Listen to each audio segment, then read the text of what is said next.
Hello guys, my name is Chumolsky and for today's video tayo po ay magluluto ng sinigang na belly ng pampano.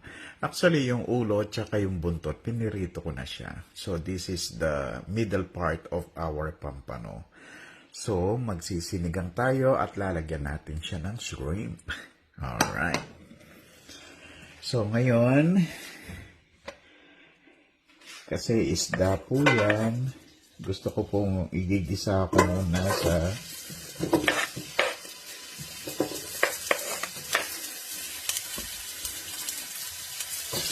sa sibuyas, bawang, at saka luya.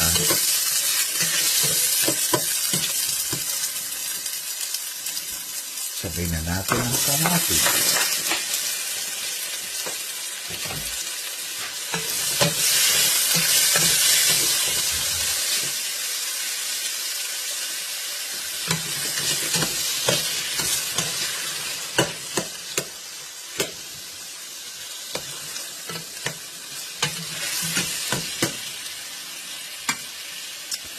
Alright, igigisa muna natin siya sa garlic, onions, ginger, and tomato. Alright, that's the first procedure for our sinigang na belly ng pampano. Alright, so lalagyan din natin ng shrimp yun.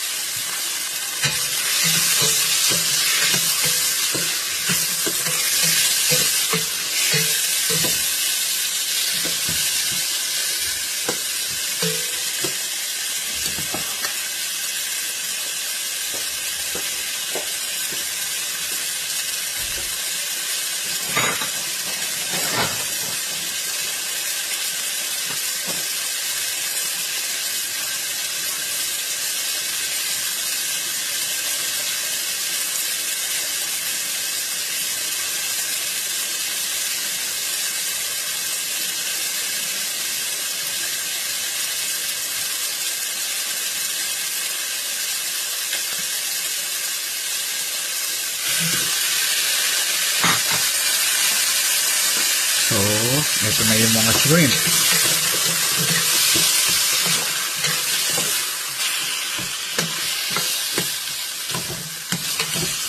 Ayan. Ay, ang bango na.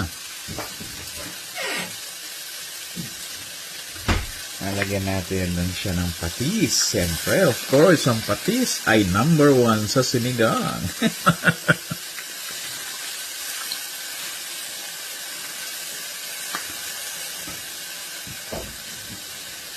Nakaka-add ng flavor. Yan po yung umami flavor ng sa sinigang.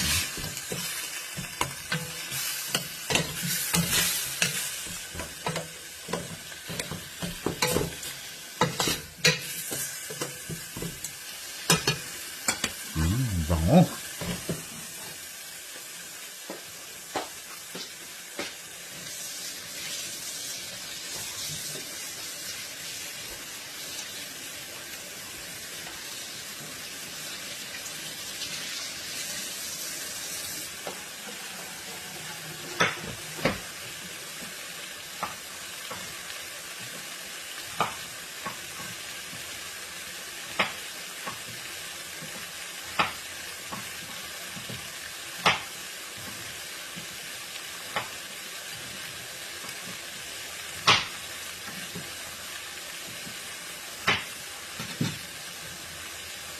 And this is our gabi.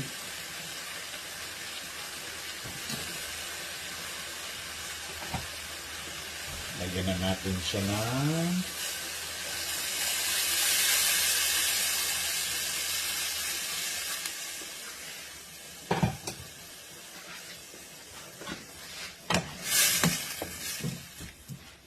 actually, ihuli natin itong pampano kasi mabilis lang namang maluto ito. Ang matagal dyan yung gandos o yung gabi. At hindi pala ako gumagamit ng powder mix sa sinigang. I want natural. It's either calamansi or lemon. Ang masarap sa sinigang, sa isda, it's lemon. Para medyo matanggal din yung pagkalansa ng ating mga seafoods. Alright.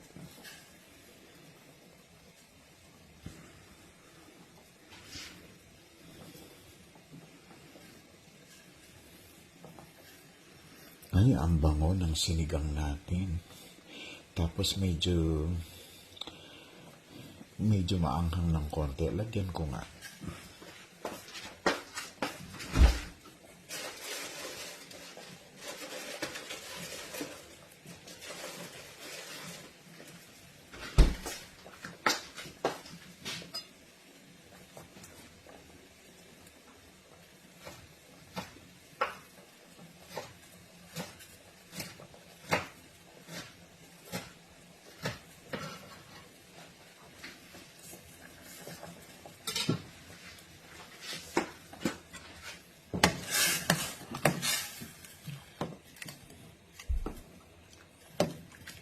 So, nilagyan lang natin ng 2 siling labuyo.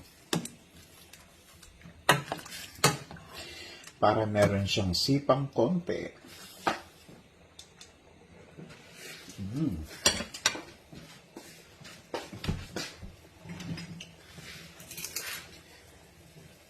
Konting iodized salt.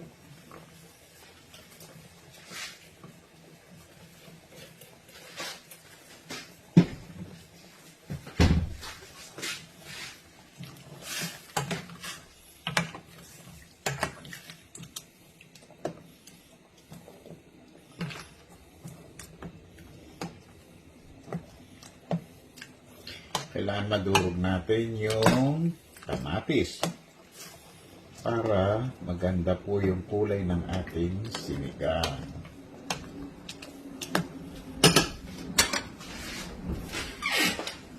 Okay, konti pang patis.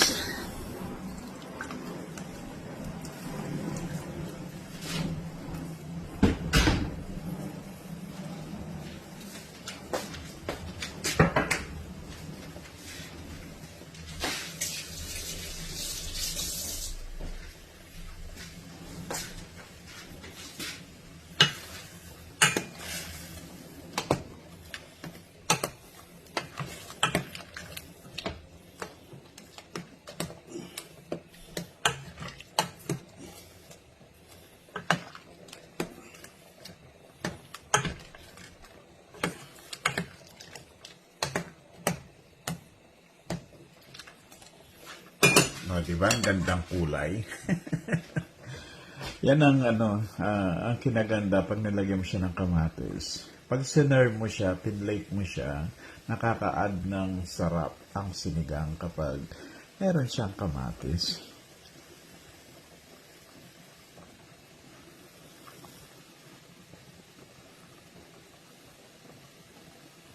So, mabilis lang naman yung pagluluto ng sinigang, lalo na pag isda. So, lutuin mo lang yung mga nilalaga, like yung okra, yung gabi, yan, medyo sila yung matagal sa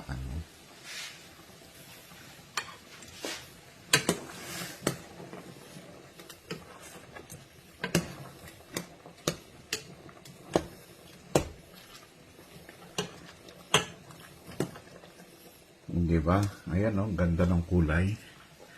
Oh, di ba? Oh. Lalo na sa malamig na panahon. Naku po, ang sarap sa sinigang.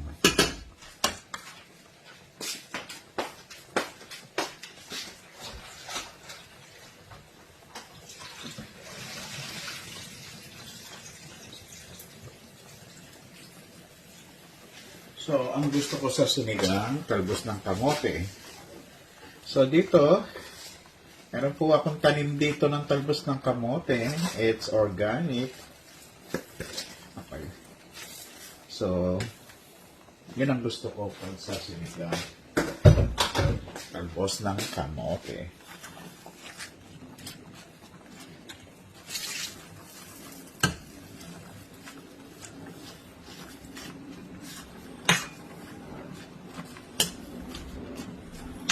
At tsaka, meron pa akong isang ilalagay dyan, yung romaine lettuce. Ay, napakasarap po sa sinigang yung romaine lettuce.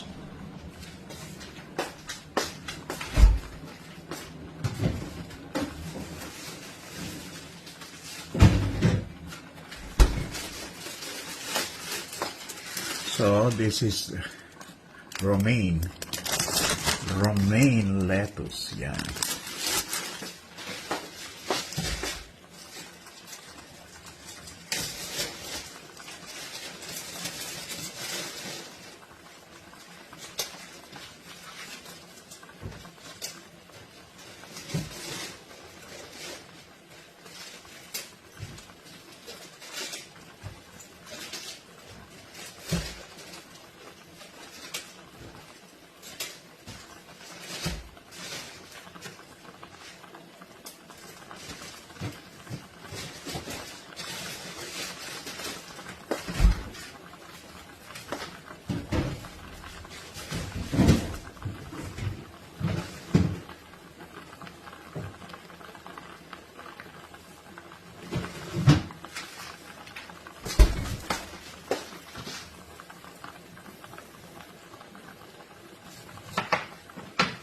So, maglalagay na ako ng lemon.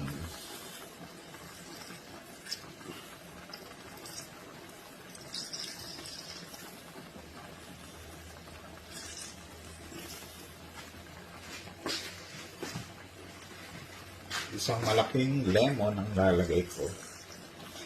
Nung unang panahon, yan lang, kamay lang ang ating salaan.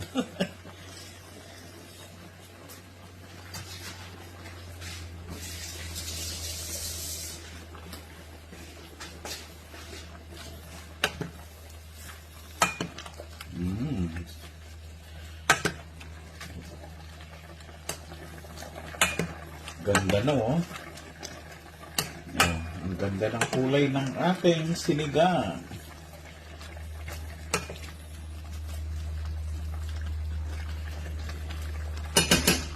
Di ba? Ganda na.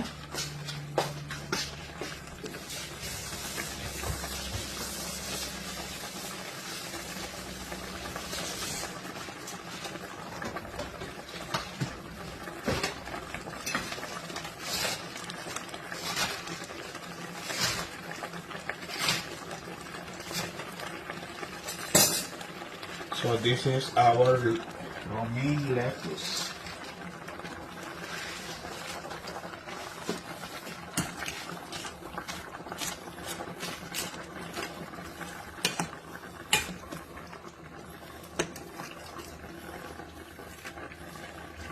Wow, ang sarap na.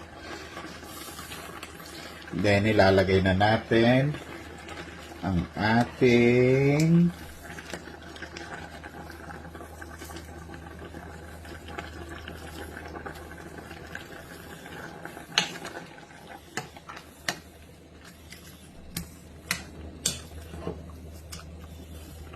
ayun.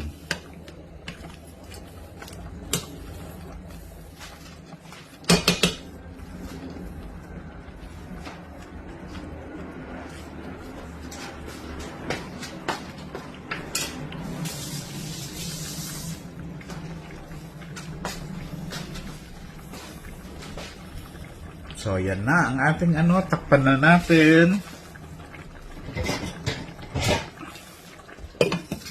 Kuluin natin ng 5 minutes and then tapos na.